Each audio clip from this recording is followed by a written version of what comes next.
அத்ததான் உன் தாத்தாவை சாப்பிட வைக்க சொன்னாங்கல்ல, அவரை கூட்டிட்டு வந்து உட்கார வையே, நாங்க சாப்பாடு எடுத்து வைக்கிறோம். வா ஜோதி.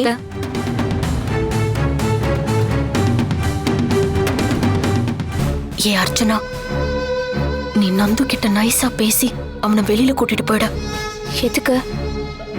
அவ இங்க இருந்தான்னா இங்க நடக்கிறத அப்படியே பாட்டிக்கிட்ட போட்டு கொடுத்துருவான். அதுக்கு தான் சொல்றேன்.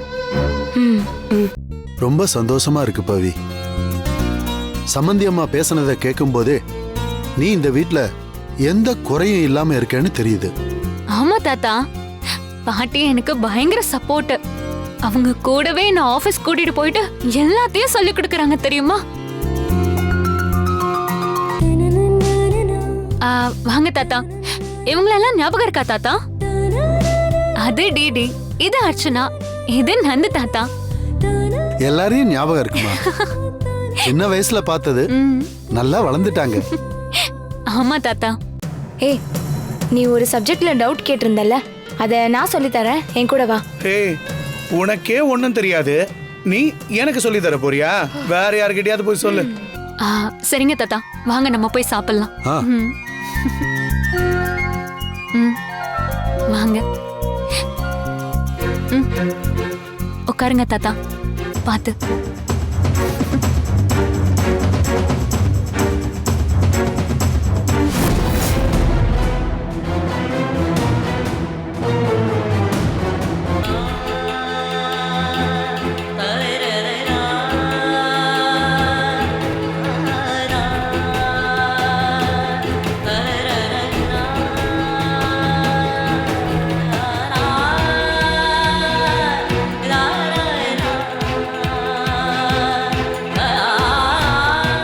என்னங்க அங்கேயே உட்காந்துட்டீங்க?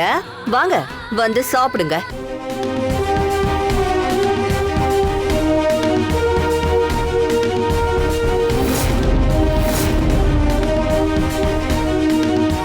அத்தை, என்னத்த இதெல்லாம்? சாப்பாடு பவி, உன் தாத்தாக்கு தான். அது இப்படிதான் தரையில எடுத்துட்டு வந்து வைப்பீங்களா? பின்ன தரையில வைக்காம என் தலையிலயா வைப்பாங்க? என்ன பவி, உனக்கு தெரியாதுல்ல, உன் தாத்தா எப்பவுமே நம்ம வீட்ல கீழே உக்காந்துதாம்மா சாப்பிடுவாரு. என்னங்க, கரெக்ட் தானே? இப்போ திடீர்னு எப்படி பவி உன் தாத்தாவால பழக்கத்தெல்லாம் மாத்திக்க முடியும்? அதான் அவரு அமைதியா இருக்காரு. நீங்க வாங்க வந்து சாப்பிடுங்க.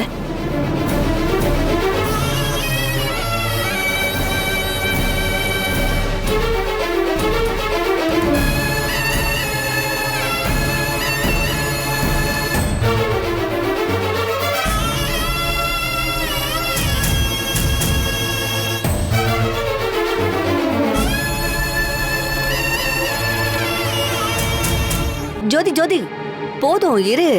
அவரு இதுக்கு மேல எல்லாம் சாப்பிட மாட்டாரு. எதுக்கு வேஸ்ட் பண்ற?